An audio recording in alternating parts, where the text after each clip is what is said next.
So thank you so much for being here and staying with me for the next minute so we can talk about this very vast but also exciting topic, which is employee benefits. It's also exciting for me to talk about employee benefits because who doesn't love to have a benefit? Who doesn't love to enjoy the benefits that you have in companies? It's like a gift, but from your employer. And this is exactly what I feel when I use good benefits at FreeNow. My employer, actually, they are very thoughtful with their benefits that they offer. That's why we have very good experiences. And it's all about the feeling good when you use the benefits at your company. And of course, the emotional engagement that you want to create with benefits can be very powerful, so you can engage more and more your employees. And of course, we don't do this for charity, we do this because we want to see results. Some kind of return on investment must be given with benefits. And with a good benefits portfolio and strong, it can be really easy to increase a lot of KPIs regarding retention, the turnover rate of your employees, the way that you acquire new employees as well, all the happiness indexes that you might have in your companies. So it's really interesting to see how benefits can impact your employee engagement overall. And of course, we are living in a hybrid generation, more or less since 3 years from now, since the pandemics. And we know that companies are still adjusting. It seems like we are hybrid for a long time, but it's quite recent for some companies to adjust and adapt also to when it comes to benefits.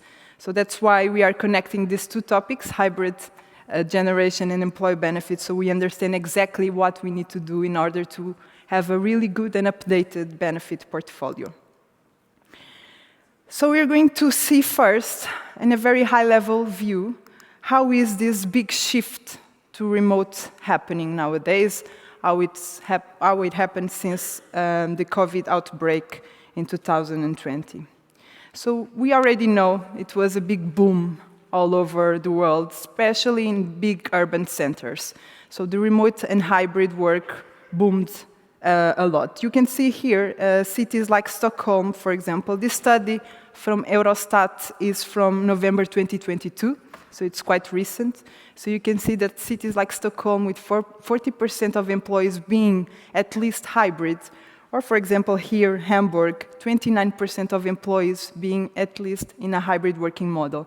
This is massive, especially taking into account that this study takes into account all the employees, even the ones that cannot be remote. For example, doctors, caretakers, hairdressers.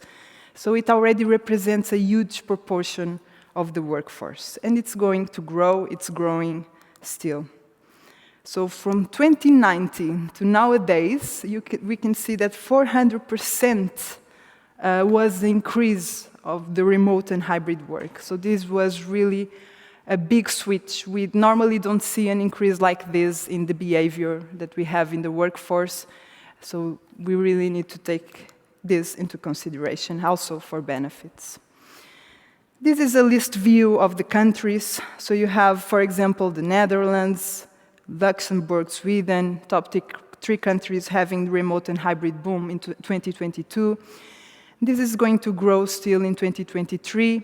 It's not stopping, and especially taking into account countries like the Netherlands that already have the flexibility in law. So you can make sure that your employees are completely flexible. So we know that we work from home, right? Probably you do, I do as well. It's very rare to find someone that doesn't work from home at least 2 times a week. So we started to work from home because we wanted to protect our colleagues, our families, everyone from a virus. But it all turned into a big social revolution. So we know that in 2021, 30.5% of all the European workers already worked from home. And now it's going to grow again in 2023. So we really need to understand exactly why it's not a benefit anymore to work from home. It's not a special thing. In the past, companies provided work from home or some kind of flexibility so they could acquire more employees, they could retain more employees. in a flexible way, but nowadays it's expected that we work from home somehow. So that's why 97% of all the employees, they answer that they want to have at least an hybrid option. And I can really relate with my friends, with my family, all the colleagues that are switching jobs. I don't find anyone that says to me that they want to work in the office 5 days a week. So this is something that's really here to stay. But it all happened very fast, right? So we started working from home in a couple of weeks. We changed the way that we worked, but it doesn't mean that was not already on the way. So we started in a very traditional way, from 9 to 5, a long time ago. And then we had some flexible time. Maybe we could switch the hours of the day that we worked. And then companies, especially with the invention of laptops, we could work from home in very special occasions, if our kid was sick, or if we needed to open the door to a repair person. And then it evolved. It started evolving for a limited work from home. Some companies experiment work from home for a few weeks a year, and now the remote and hybrid are here as the norm. And what will happen next, we don't know. The future is uncertain, but we are already talking a lot about the 4-day week, which is something that we are talking as much as we did talk about the hybrid work, in a very similar way as well. And of course, it's not only good for employees to work from home. Employers and companies also love the benefits that it brought, especially to productivity. There's a lot of studies already talking about how productive it is to work from home, and we can see it evolving with the new tools, everything that we are creating to make sure that we are more productive at home. Okay, so given this big and vast overview regarding working from home, what does this mean for you as HR people, especially when it comes to employee benefits? So, if you have a remote or hybrid company, it means that your employees have less in common than in the past. Of course, we are all different people with different backgrounds, different needs, different wants. But if we go to the same place for 5 days a week, we have way more in common than if we choose to live in other locations, if we choose to have different routines.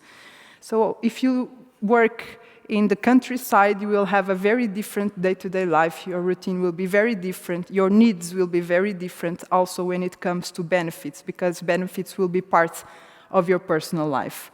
If you work abroad as well, if you work in a very different country, especially.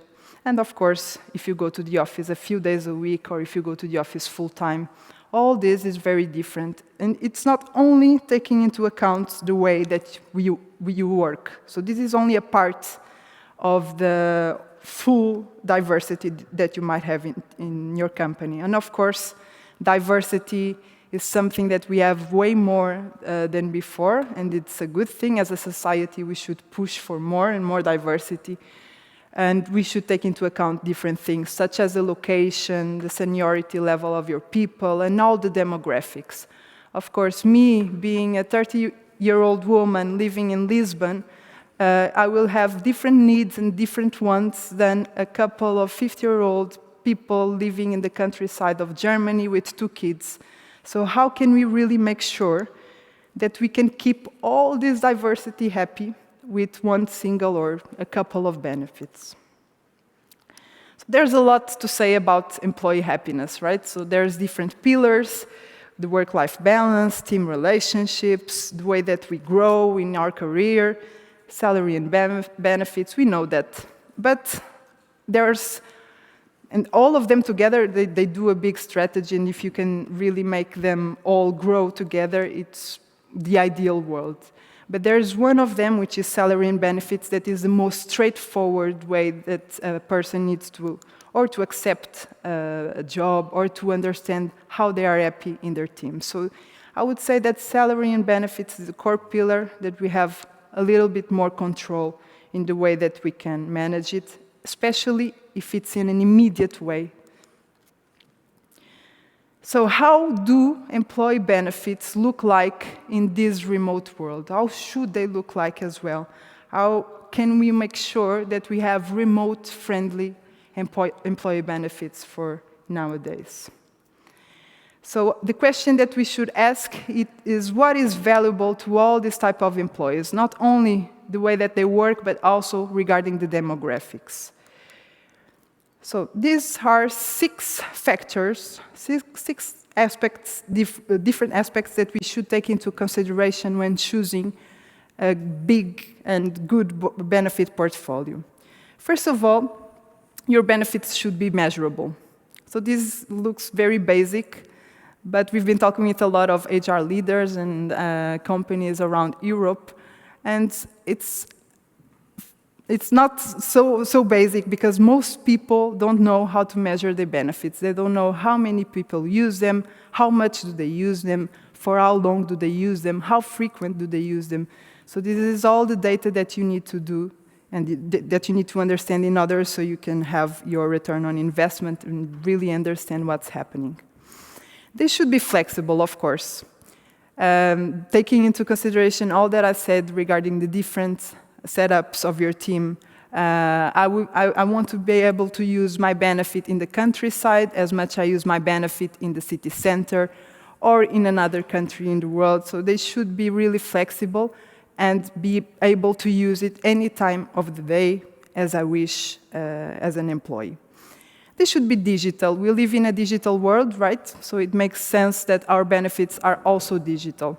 Not only for the employee, so they should be easy to use, not a lot of tasks, not a lot of requests, I would say not a lot of expenses, reimbursements. So the benefits are getting seamless and seamless day by day, and this is something that people look for. Otherwise, the employee engagement will not be so high.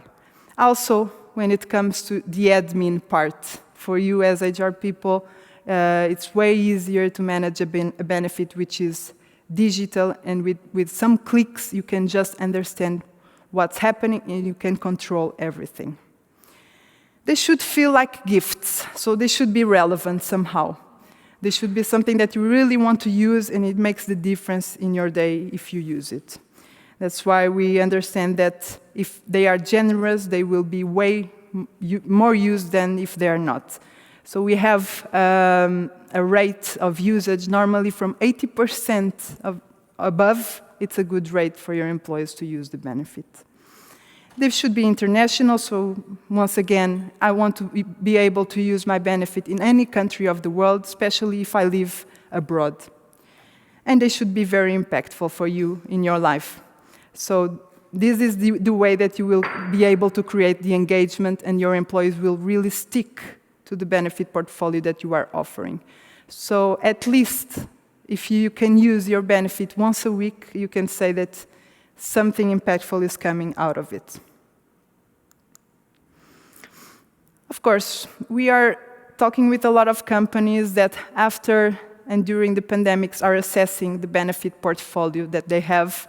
And one of the first things that they do is to try to understand what they have at the moment and make sure that they match their budget. So of course, budgets are very tight nowadays. They got a little bit more tighter from last year to this year, and we know that. That's why it's really important not to have a massive benefit portfolio just because of it, but to try to streamline it. And we are supporting some companies as well to do this exercise. Streamline the benefits, understand what is really used. It's better to have a very clear and concise benefit portfolio with 5 or 6 really good benefits that you can really look at and understand the concept, understand how can you use them in your life. And this is a huge problem for companies. A lot of employees don't know how many benefits do they have, don't know how to request benefits, don't know how to use them. So this is something that can be really impacted if we try to streamline all the benefit portfolios, stop using the ones that are not used, so really stop the usage of them so you can really make an impact when you adopt the new ones that you really want to use. These are some examples of benefits for these remote and hybrid workers that we've been talking about. So we have, for example, home cleaning. This is not quite a digital benefit, but it's something that's being widely given by companies in order to support the work from home part that we are living. Employee gifting. So we already, actually, Free Now works with Mula, our partners that are out there. It's great for us to have a gift once in a while, depending on the occasion. Health and wellness apps, so you can really impact the day-to-day life of your employees with a healthy lifestyle. There's a bunch of apps out there already that can really make the impact. And the mobility budget. I will put more context on the mobility budget because this is the benefit that Free Now provides to companies that really want to make an impact, especially on this very, very elementary part of the life of the employees, which is moving. So everybody needs to move. It's something that we all do at any time of the day, if not every day, at least every week. So we provide this benefit to companies that really want to make sure that they want to impact this big part. That's why thousands of employees are already impacted, and this benefit has all the metrics that we saw before and all the aspects that we saw before. It's a worldwide use, so you can really use it in any country of the world. It's very flexible because I can be in the countryside and put fuel in my car, charge my car, buy a train ticket, or if I'm in the city center, I can ride a bike, I can rent a car sharing, I can book a taxi. So there's all the options for all the types of employees that you might have as well.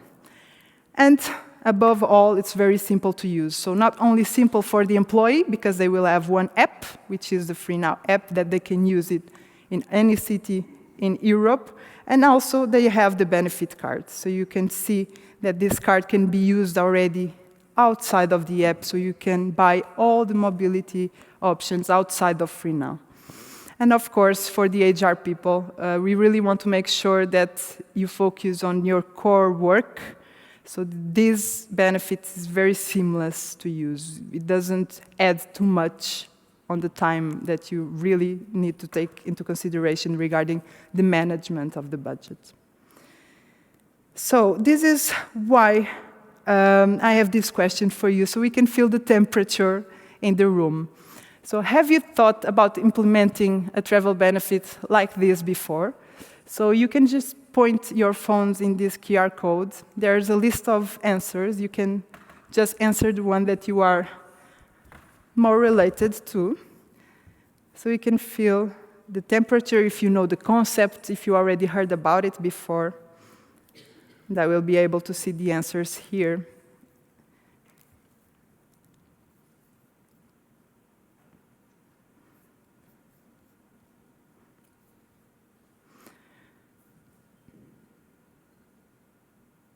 Okay, so we already have 3 people answering, 9 people. So most of people are actually talking internally about implementing something like this. So this is a good news. It means that it's not something new for you. We launched this benefit a year ago, more or less, so it's something that we are implementing in multiple companies. So it's interesting to see that most of people already understand the concept and have heard somewhat the concept of a mobility budget like this. So this is the same QR code. You don't need to scan it again, but there is the Q&A session. If you want to just post questions, we can answer them later. Of course, we are here. My colleagues are here as well. So you can really talk to us directly and make questions in this session here. I will also invite you to download this white paper. This is a study that we did together with Fleet Europe, exactly regarding the trend of the mobility benefits. And this is where we found out that the mobility budget concept, in general, will be the benefit most popular regarding the mobility world in 3 years' time. So thank you so much for listening. If you have questions.